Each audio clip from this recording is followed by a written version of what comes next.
Halo Bapak Ibu, saudara-saudari sekalian, bersama saya lagi Chandra Teja dari channel Kristen Ngakunya. Channel yang membahas kekristenan yang murni, terbebas dari klinik dan pemahaman yang melenceng. Bagi Anda yang belum subscribe channel saya, silakan subscribe channel saya. Tekan loncengnya agar Anda dapat notifikasi setiap kali saya mengupload video-video saya. Oke, pada kesempatan kali ini saya akan membahas sebuah film. Sebenarnya bukan untuk membahas film sih, tetapi pesan dari film itulah kira-kira ya. Yang baru beredar ini, yang judulnya Jesus Revolution. Atau kalau diterjemahkan bebas, itu Revolusi Yesus gitu ya. Nah, sebelum saya mulai membahas mengenai film ini, ada baiknya coba kita saksikan trailer dari film ini. Ya, kalau nanti di tengah-tengah dari trailer ini ada suaranya yang hilang, itu artinya disensor ya. Jadi mohon maklum karena YouTube biasanya melarang kalau di dalam trailer itu ada suatu musik dan musik itu ada copyright-nya dan biasanya harus bekukan istilahnya suaranya atau dihilangkan gitu ya. Mari kita lihat dulu trailernya yang menarik ini, oke?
Oke, itu penggalan dari trailernya ya.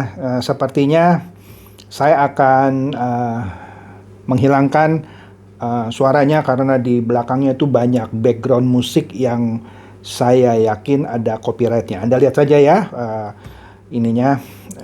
gambarnya saja.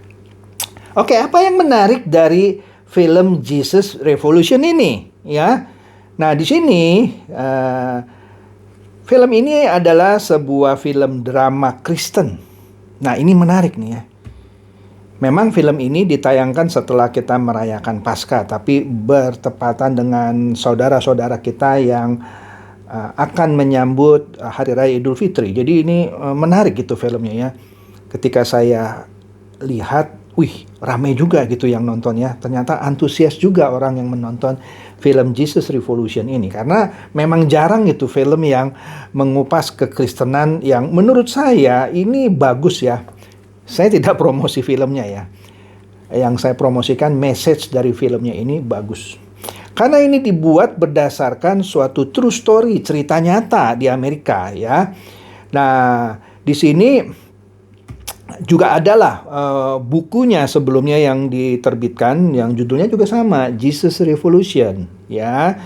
Nah, film ini mengambil bagian atau mengambil latar belakang lah gitu sebut saja ya. Gerakan kekristenan atau gerakan mengenai Yesus gitu ya di California di sekitar akhir tahun 60-an ya. Nah, di sini film ini katanya banyak menerima ulasan dari sejumlah kritikus, tetapi tetap diterima dengan baik oleh penonton ya. Nah, kisahnya kira-kira di sekitar tahun 1968 ada seorang pendeta California Selatan ya yang kalem gitu ya, namun dihormati, namanya Chuck Smith ya. Dia menemukan bahwa gerejanya perlahan-lahan sekarat. Kenapa? Karena ketidakmampuannya untuk merangkul generasi muda yang waktu itu lebih sering orang sebutnya generasi hippies ya, yang hidupnya bebas gitu ya. Sulit gereja ini merangkul generasi muda yang disebut hippies ini ya. Nah, suatu ketika putrinya dari Chuck Smith yaitu Janet ya secara tidak sengaja memberikan tumpangan gratis kepada seorang hippie yang bernama Lonnie Frisbee ya. Lonnie Frisbee. Lonnie Frisbee ini ya ada yang menyebutnya ini gayanya seorang Pentakosta karismatik gitu ya, yang bahwa dia berkeliling ya memberitahukan orang tentang Yesus gitu ya. Nah, menariknya Janet ini, putri dari pendeta ini, dari Chuck Smith ini membawa Frisbee ini ke rumahnya, dikenalkan kepada ayahnya. Waktu pertama kali ayahnya si Chuck Smith ini seorang pendeta yang kalem, tenang, yang dihormati di California Selatan. Dia menolak yang namanya si Lonnie Frisbee ini. Ya, karena gayanya urakan gitu, hippie gitu ya. Nah, kemudian di satu sisi ada cerita lagi seorang anak muda yang disebut Greg Laurie. Ini juga true story ya. Yang dia melarikan diri dari kelas pelatihan perwira cadangan ya. Nah, di situ dia ketemu dengan seorang gadis yang namanya Katie ya, yang juga hippie gitu ya.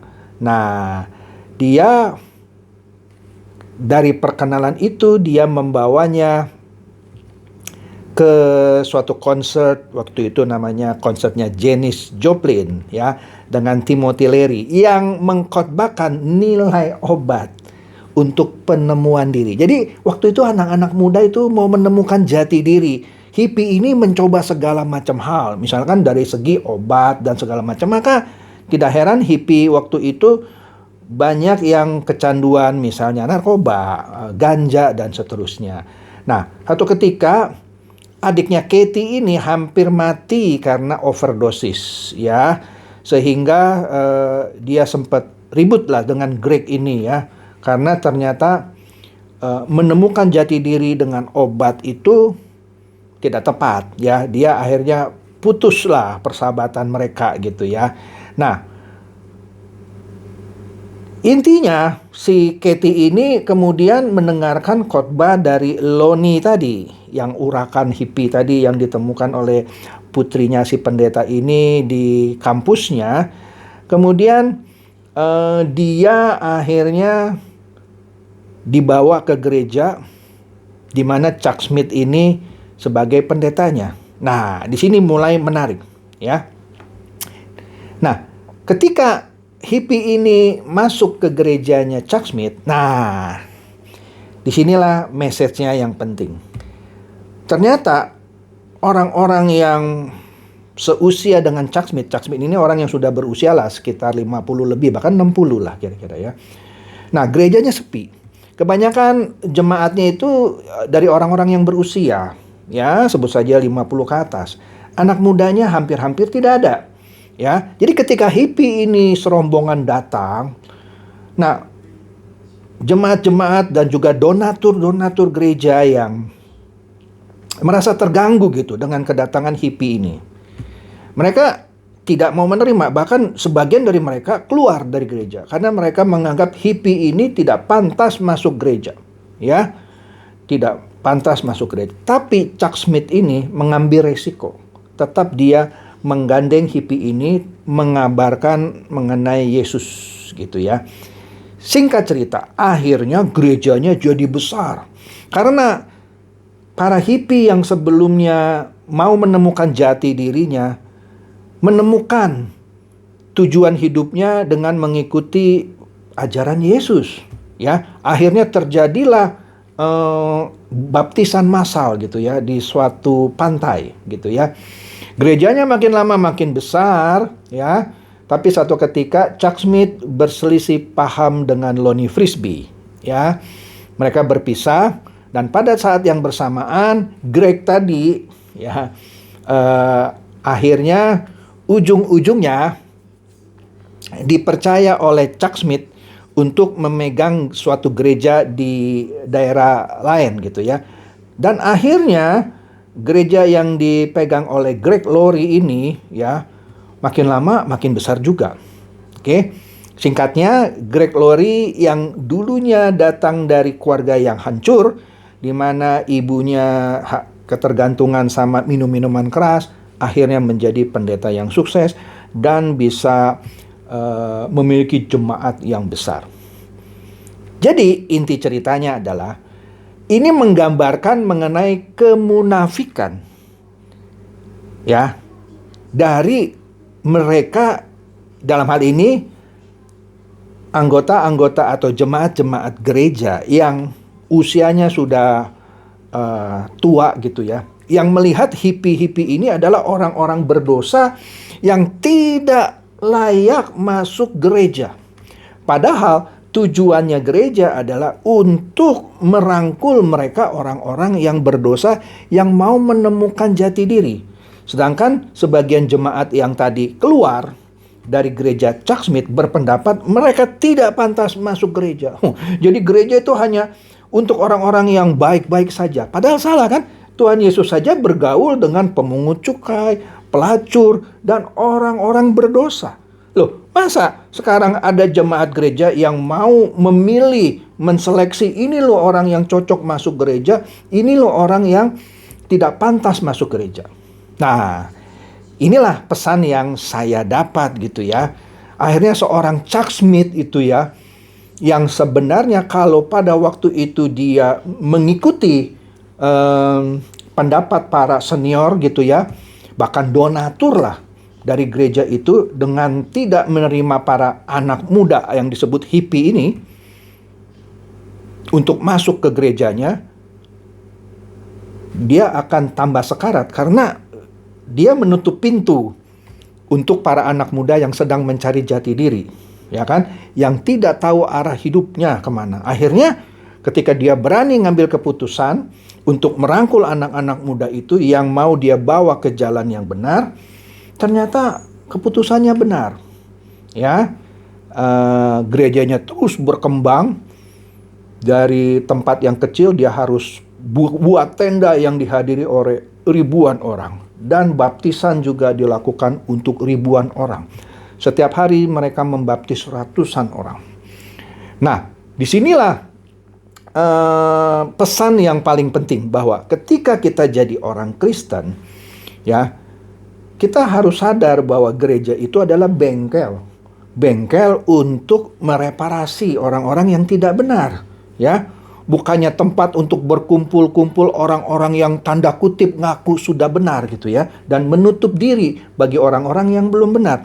Makanya Chuck Smith ketika di film itu berkata, lihat pintu itu, maksudnya pintu gerejanya. Pintu itu ada dua fungsi katanya ya. Fungsi pertama untuk menerima orang-orang yang mau masuk ke gereja ini dan berjemaat di sini. Dan juga pintu bagi mereka yang tidak lagi mau berjemaat di gereja ini. Bagi Anda yang mau masuk melalui pintu itu jadi jemaat, monggo, kira-kira begitu. Tapi bagi Anda juga yang mau keluar dari gereja ini karena tidak suka melihat anak-anak muda yang mau saya rangkul, monggo juga keluar. Wah, Kaget juga ketika saya mendengar statement itu, tetapi menurut saya tepat. Nah, hal ini pernah terjadi terhadap siapa? Terhadap Mahatma Gandhi. Mahatma Gandhi ketika dia masih menjadi mahasiswa di Inggris, ceritanya gitu ya, suatu ketika dia masuk ke gereja mau mendengarkan khotbah. Bayangkan seorang India namanya Mahatma Gandhi mau datang ke gereja mau mendengarkan khotbah. Tapi dia ditolak oleh orang-orang yang rasis pada waktu itu. Mereka menganggap Mahatma Gandhi yang kulit berwarna, karena orang-orang Inggris kan kulitnya putih gitu kan. Kalau Mahatma Gandhi pasti kulitnya coklat lah gitu ya. Tidak pantas masuk ke gereja. Akhirnya Mahatma Gandhi, nah ini kata-kata ini kontroversi ya. Ada yang bilang itu bukan disebutkan oleh Mahatma Gandhi tapi oleh orang lain tuh ya. Tapi whatever lah.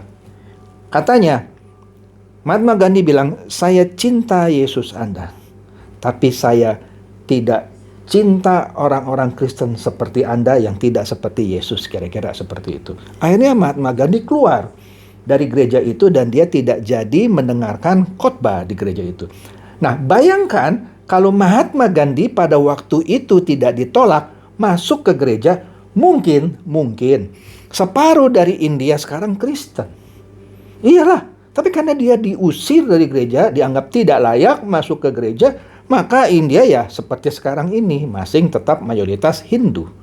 Nah, oleh karena itu, pesan ini penting gitu ya. Jangan sekali-sekali kita menilai orang dari suku, dari warna kulit, dari kedudukan, dari apapun lah.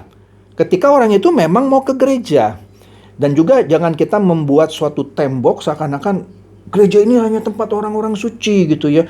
Anda ini yang kotor, yang bau, yang miskin, nggak pantas masuk gereja kami gitu ya. Nah, itu adalah sikap yang ditentang oleh Chuck Smith yang sebelumnya juga tanda kutip memusuhi para hippie ini, anak-anak muda yang urakan. Tetapi ketika dia membuka pintunya dan banyak orang yang diselamatkan, dalam hal ini hippie, maka gerejanya berkembang dan juga banyak jiwa yang dimenangkan. Nah, inilah prinsip yang bisa kita terapkan dalam kehidupan kita sebagai orang Kristen sehari-hari. Bahwa kita bisa juga melaksanakan amanat agung, yaitu mengabarkan Injil bagi semua orang dengan membuka pintu kita. Mau itu pintu hati, pintu gereja, atau pintu apapun. Oke? Semoga ini mencerdaskan dan mencerahkan Anda semua. Silakan share video saya ini kepada teman-teman, sahabat, atau kerabat supaya mereka tambah cerdas dan tercerahkan. Seperti biasa, Shalom.